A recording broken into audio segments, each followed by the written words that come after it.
नमस्कार दोस्तों, स्वागत है आपका लोक लहर में। मैं आपका देशी पत्रकार महावीर।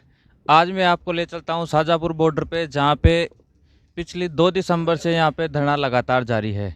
आज मैं आपको रूबरू करवाता हूं राष्ट्रीय किसान महासभा के संयोजक बनवारी लाल जी से, और जानते हैं इनसे कि ये शाजापुर बॉर्डर पर धरना प्रदर्शन लगातार जारी रखे हुए हैं और इनको क्या क्या समस्याएं आ रही है और क्या क्या ये कर रहे हैं उसके बारे में।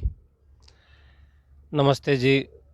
सभी श्रोताओं को, आपके इस चैनल को सुनने वाले तमाम किसान बंधुओं को, नौजवानों को सबसे पहले जय किसान पेश करते हैं। और रही बात समस्या की, तो यहाँ तो समस्या ही समस्या है। सर्दी की रही, बरसात की रही, कभी क्या एक कोई घर से बाहर निकल के और इन टेंटों में रहने वालों को समस्या नहीं हो सकती है। जो ठंडे तरीके से अपने घर पे रहता है किसान, वो खेती छोड़ के आ गया, गांव छोड़ के आ गया, तो समस्याओं का तो आप अंबार है। समस्याओं को छोड़ो, बात यह है कि हमने इन तमाम समस्याओं को सहन करते हुए आज यहाँ 68 दिन हो गए।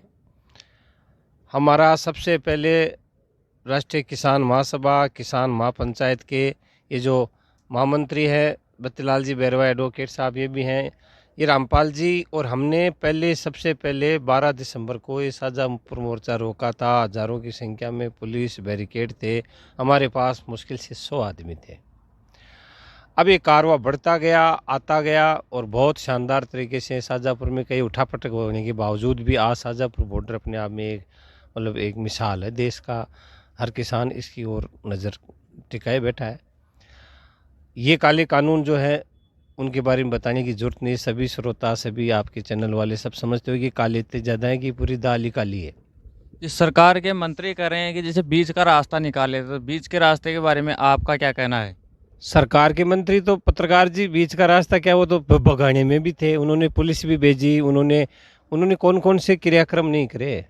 इसलिए आरएसएस के लोग खुद पुलिस की वर्दी पहन करके, और आधे लोग पत्थरों हाथ में लेके आ गए, आधे पुलिस बन के आ गए, ये हरकतें भी करी इन्होंने।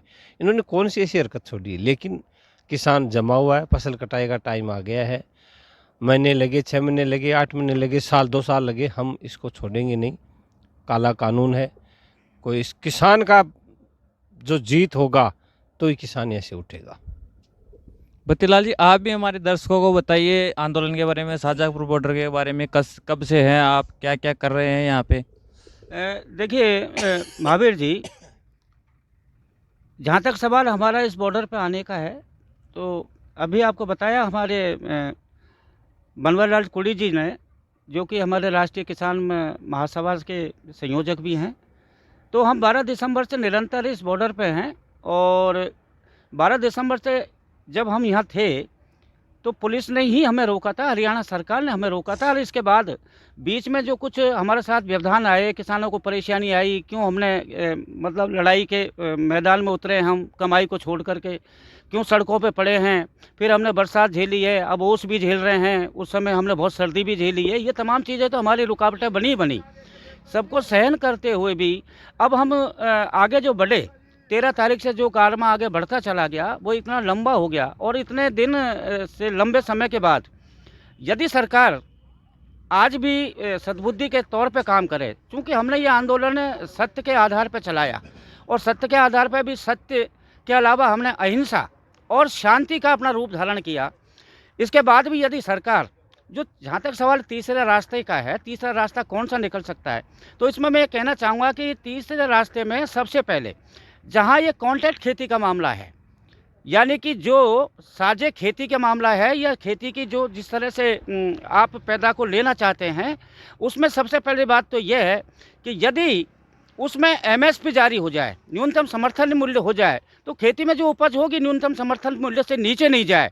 एक तो ये संशोधन हो सकता है, बीच में ये बीच का रास्ता निकल सकता है। दूसरा एक रास्ता और है, जो असमित भंडारण जो है, यानी कि कहते हैं कि वो एक देश और एक बाजार के नाम पर जिसे कानून को ही काला कहा जा रहा है, तो इस असीमित भंडारण को कुछ सीमाओं में बांध दिया जाए, कुछ इसका सीमा ज्ञान कर दिया जाए, और इस पर कुछ टैक्स लगा दिया जाए, कि देश का आदान प्रदान जो भी उपज का होगा उस पर ये सब चीज़ें बीच में बैरिकेड्स होंगी। अगर ये सब चीज़ होती है तो ये तो हुआ बीच का एक रास्ता। और सबसे बड़ा जो किसान का भला होने वाला है, जो सबसे अहम ज़रूरत उसको है इस वक्त देश का किसान जिस आपदा से जूझ रहा है, वो है या कि वो जिस तरह से वो कर्ज में डूबता जा रहा है, पैदा का उसको दाम नहीं मिलता है, वो आत्महत्या पर उतारू होता है। इन तमाम चीज़ों से बचने के लिए, यानी कि जो उपज वो पैदा करता है, पहले तो देश में जितना भी उपज पैदा होता है, या तो वो तिलहन हो, दिलहन हो, चाहे वो खाद्यान्न हो, अन्य मसाले हों, या फिर फल फ्रूट्स हों, इन तमाम चीज़ों का सबका तो न्यूनतम समर्थन मूल्य सरकार घोषित करे। दूसरा, न्यूनतम समर्थन मूल्य पर खरीद की गारंटी का कानून बने। और इसके साथ साथ ये तीसरे रास्ते में एक चीज़ और जोड़ी जाए कि जो किसान पैदा करता है, जिस फसल को जिस भी मौसम में पैदा करता है, यदि उस फसल में खराबा होता है तो उस फसल का न्यूनतम समर्थन मूल्य के हिसाब से 100% मुआवजा किसान को दिया जाना चाहिए। यानी कि खरीद और खराबे की दोनों की गारंटी सरकार दे करके कानून बना दे। यही एक रास्ता किसान आंदोलन को ख़त्म करने का। किसान भी नहीं चाहता कि वो जानबूझ करके परेशान सरकार को करे या आम लोगों को करे, उसे कोई इससे मिलने रहा, कोई फ़ायदा उसको हो नहीं रहा। तो ये थे हमारे साथ किसान नेता और किसान। देखते रहिए लोक लहर। धन्यवाद।